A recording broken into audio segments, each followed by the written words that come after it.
வந்து குண்டு மல்லிகைப்பூ. இது வந்து எங்கள் வீட்டில் பூத்தது.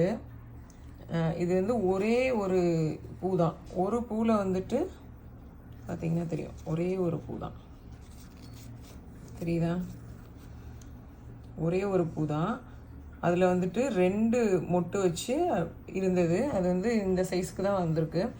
இங்கே வெயில் அதிகமாக இருக்கிறதுனால ரொம்ப குட்டியோண்டு சைஸில் வந்திருக்குது. நான் சரி பறிச்சிடலாம், இது இன்னும் விரியும் நல்லா. சரி இதெல்லாம் வந்து காய ஆரம்பிச்சிருச்சா, அதான் சரி பறிச்சிடலாம் அப்படின்னு சொல்லி பறிச்சிட்டேன். இது ஒரு பூவா. இது வந்து லாஸ்ட்டு ஒரு 3 days முன்னாடி பூத்தது. இதுவுமே நல்லா விரியும். இது எல்லாமே நல்லா ஒயிட் கலரில் மாறி விரியும். இது வந்து சிங்கிள் பூ, நல்ல பெருசாக நல்ல மணமாக இருக்கும். மல்லிகைப்பூ அப்படியே ஸ்மெல்லு சூப்பராக இருக்கும். ஓகேங்களா? எங்கள் வீட்டில் பூத்தது. இதோட வந்து அந்த செடியில் ஒரு